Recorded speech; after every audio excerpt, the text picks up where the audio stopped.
अस्सलाम वालेकुम नाज़रीन, मैं हूं सज्जाद खान नियाज़ी, आप देख रहे हैं यूट्यूब चैनल। नाज़रीन देखिए किस तरीके से राना सल्लल्लाहु अपनी हुकूमत के खिलाफ बोलना शुरू हो गए हैं और पाकिस्तान पर जो हुकूमत ज़बरदस्ती मुसलत की गई कठपुतली हुकूमत के खिलाफ राना सल्लल्लाहु किस तरीके से बोल रहे हैं और मोहसिन नकवी जिस तरीके से हुकूमत को कंट्रोल कर रहे हैं और मोहसिन नकवी की पीछे बैठी ताकतवर कुव्वतें जो बज़ाहिर तो शहबाज शरीफ पाकिस्तान की वज़ीर-ए-आज़म है, लेकिन पीछे बैठ के चलाने वाले हुकूमत जो पीछे हुकूमत चलाए उसके खिलाफ राना सल्लल्लाहु क्या बोले, इमरान खान की केसेस के खिलाफ इमरान जो है राना सल्लल्लाहु क्या बोले। सबसे पहले मंसूर अली खान और राना सल्लल्लाहु की गुफ्तगू सुने, फिर मज़ीद डिस्कशन करते हैं। ये हमारे साथ भी अगर छोटा मोटा हो जाएगा तो हमें वो जो है वो बर्दाश्त जो है वो करना चाहिए। जब ये गंद जो है ये खुलेगा तो इसमें फिर जो है वो सारे ही जो है वो इस हमाम में जो है वो सबकी जो पोजीशन है वो सारी सामने आ जाएगी। आप मुझे बताएं कि ये 6 जजेस का जो ख़त है इसमें तो कोई एविडेंस ही नहीं है, इसमें तो उन्होंने किसी को नामजद ही नहीं किया, लेकिन उन्होंने ये कहा है कि शौकत सिद्दीकी साहब जो रिटायर्ड जस्टिस हैं उनके ख़त से जो है वो मामला शुरू किया जाए। तो शौकत सिद्दीकी साहब तो ऑन बोर्ड हैं, उन्होंने तो नाम लिए हैं अपना इस्टेब्लिशमेंट के या एजेंसीज़ के लोगों के कि जी ये लोग मेरे पास आए थे, इन लोगों ने ये कहा था। उन्होंने नाम लिया है chief justice Islamabad high court का कि मेरे चीफ जस्टिस साहब मुझे ये कहते थे। मेरे चीफ जस्टिस साहब ने उनको कहा कि जी आपकी मर्ज़ी का, आपकी सहूलत का बेंच बना देते हैं। उन्होंने नाम लिया है साकिब निसार साहब का, उन्होंने नाम लिया है मॉनिटरिंग जज का कि वो किस तरह से इस गंद में जो है वो मुलव्वस थे। ये कोई सिर्फ इस्टेब्लिशमेंट है, ये कोई सिर्फ एजेंसीज़ है, और इस गंद के नतीजे में जिस लाडले को पाला पोसा जा रहा था, जिसको वज़ीर आज़म बनाने की तैयारियां की जा रही थी, वो शामिल नहीं था। उसे नहीं जो है वो कटहरे में लाया जाना चाहिए, लाएँ उन सबको कटहरे में, और उसके बाद अगर हमारी बारी आती है तो हमें भी लें, लेकिन उनको भी लाएँ सारे, उन तीनों फरीकों को लाएँ। शौकत सिद्दीकी साहब के मामले में उनको दें सज़ा, इसमें अगर कोई हमारी बनती है तो हमें दे दें। नहीं, लेकिन राना साहब ये तो अगर आप लोगों की हुकूमत की ये कमज़ोरी है कि आप लोग उन कैरेक्टर्स के पीछे कोई कार्रवाई नहीं करना चाहते। जिस तरह ख्वाजा आसिफ साहब का मैं एक बयान देख रहा था जिसमें उन्होंने फरमाया कि मैं रेजोल्यूशन लेकर आऊँगा कि इन लोगों को, चाहे वो साबिक आर्मी चीफ जनरल बाजवा हों या फिर साबिक DG ISI जनरल फैज़ हों या फिर साबिक चीफ जस्टिस हो या कोई भी अफराद हो, उनको असेंबली में हम लेकर आएंगे, उनको असेंबली में लाके खड़ा करेंगे। आपकी हुकूमत नहीं कर सकी अब तक, ना ऐसा कोई रेजोल्यूशन आया, ना ऐसा कोई कदम उठाया गया, तो फिर ये कमजोरी तो आप लोगों की है ना।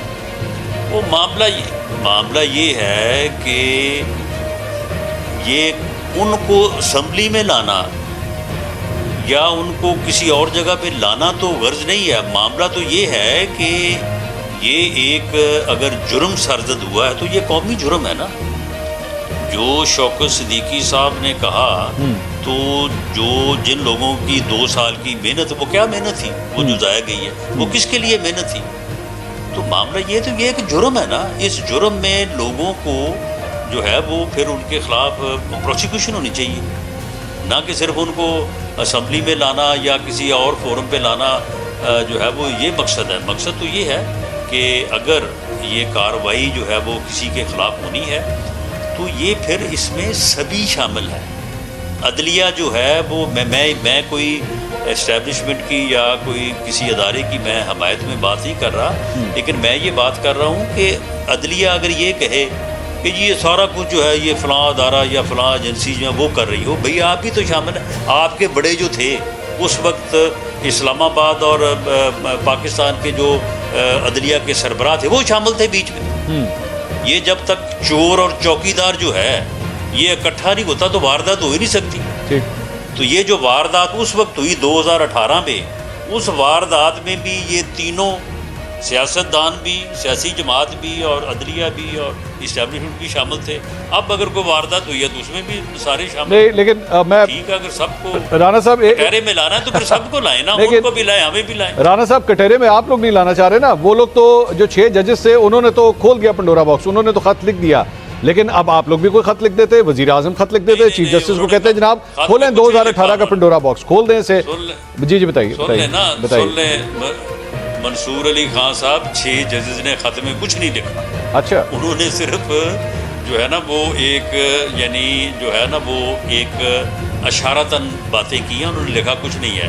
شوکت صدیقی صاحب کا بیان بڑا واضح ہے, اچھا اس میں انہوں نے باقاعدہ جی تو ناظرین آپ نے یہ ویڈیو دیکھے کس طریقے سے رانا ثناء اللہ نے خود یہ بات تسلیم کر لیا ہے کہ جس طریقے سے عمران خان پر کیسز بنائے گئے, خاص طور پر الیکشن سے ایک ہفتہ پہلے جن کیسز میں سزا دلوائی گئی اور اس کے بعد فارم 47 45 اور 47 کا فرق ڈال کر مسلم لیگ نون کو زبردستی حکومت دی گئی ہے. کیسی حکومت, دولی لنگڑی حکومت دی گئی کہ اب مسلم لیگ نون کچھ بھی نہیں کر پا رہی.